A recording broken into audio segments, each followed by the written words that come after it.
आइए इस रहस्य को समझते हैं। आज हम जिस केस फाइल को खोलने जा रहे हैं ना, वो असल में हकीकत और भ्रम के बीच के फर्क को बिल्कुल खत्म कर देती है। सोचिए, पुराने शहर के बीचों बीच एक विशाल पुरानी सी हवेली है, वर्मा हाउस।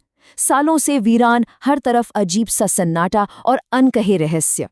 फिर एंट्री होती है अनन्या की, जिसे ये खौफनाक जगह विरासत में मिली। वो अपने मंगेतर रोहन के साथ वहां रहने तो पहुंच गई, लेकिन उन्हें जरा भी अंदाजा नहीं था कि उनका सामना किस भयानक चीज से होने वाला है। अब इस घर में एक बड़ी ही अजीब बात थी। हवेली का कोना कोना धूल और जालों से भरा था, सिवाय एक चीज के।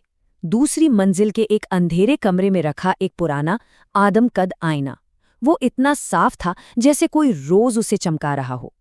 रहस्यमयी मामलों में अक्सर ये खतरे की पहली घंटी होती है।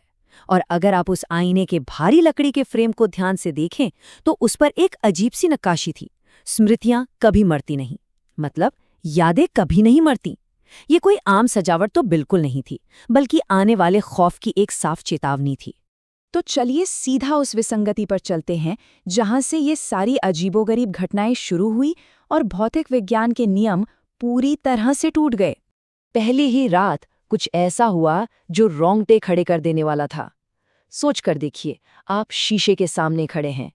अनन्या ने जब खुद को आईने में देखा तो उसका अक्स, उसकी परछाई, उससे कुछ सेकंड पहले ही मुस्कुरा रही थी।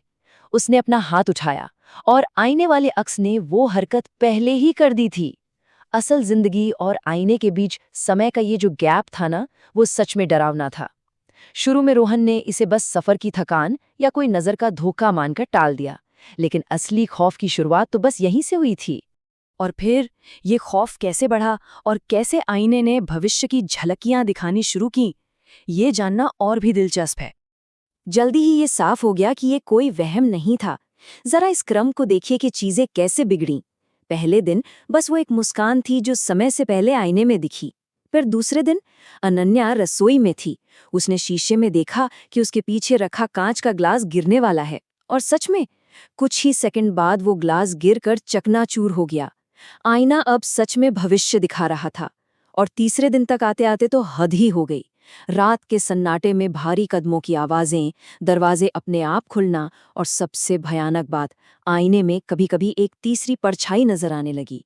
एक बूढ़ी औरत की परछाई, जिसकी आंखें एकदम काली थीं।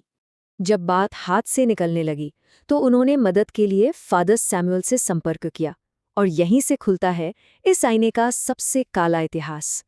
खौफ जब बर्दाश्त से बाहर हुआ तो पास के चर्च से एक बुजुर्ग पादरी फादर सैमुअल को बुलाया गया। आईने को देखते ही उनके चेहरे का रंग उड़ गया। उन्होंने जो इतिहास बताया वो वाकई परेशान करने वाला है। सालों पहले इसी हवेली में एक महिला अपनी जवान बेटी की मौत के बाद पागल सी हो गई थी। उसका मानना था कि ये आईना इंसान की यादों को कैद कर लेता है। और फिर एक रात उस पूरे परिवार की बेहद रहस्यमयी और दर्दनाक तरीके से मौत हो गई।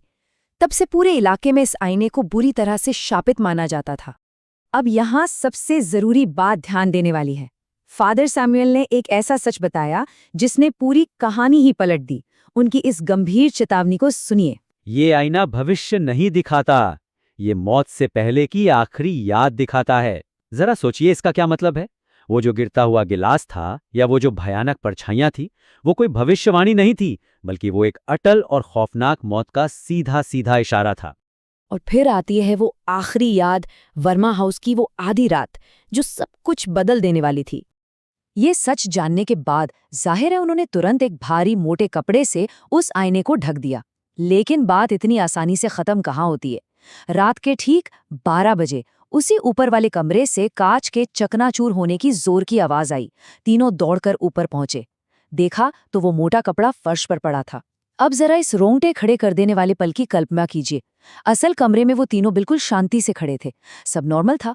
लेकिन आईने के अंदर उनके ठीक पीछे की दीवार पर ताजा खून फैला हुआ था। रोहन घबराकर पीछे मुड़ा, पर असल कमरे की दीवार एकदम साफ थी। वहां खून की एक बूंद तक नहीं थी। और तभी हुआ सबसे खौफनाक वाकया। कमरे का तापमान अचानक से गिर गया। हवा एकदम बर्फ जैसी ठंडी हो गई।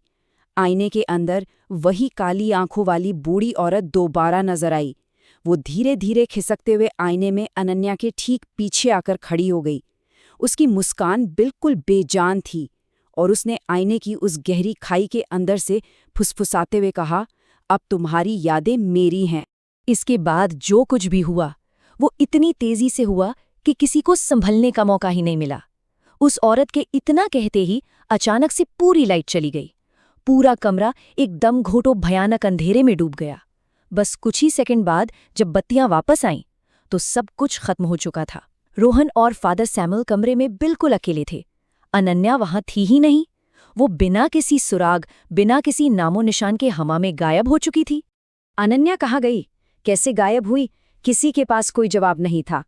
उस ठंडे, सुनकर देने वाले कमरे में बस एक ही चीज बची थी।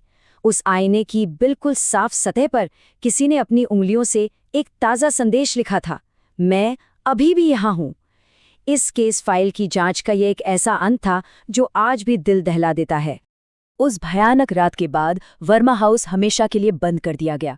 किसी ने दोबारा उस हवेली में कदम रखने की हिम्मत नहीं की। लेकिन वो आईना, वो आज भी उसी धूल भरी हवेली के उसी अंधेरे कमरे में मौजूद है। कहते हैं कि अगर आज भी कोई उस आईने के सामने ज्यादा देर खड़ा रह जाए तो उसे अपने पीछे किसी ऐसी परछाई का एहसास होने लगता है जो असल कमरे में है ही नहीं। तो सोचने वाली बात यह है, अगर आज कोई उस आईने के सामने जाकर खड़ा हो जाए तो उसके पीछे किसकी परछाई होगी? इसी खौफनाक सवाल के साथ इस केस फाइल का हमारा आज का ये विश्लेषण यहीं खत्म होता है।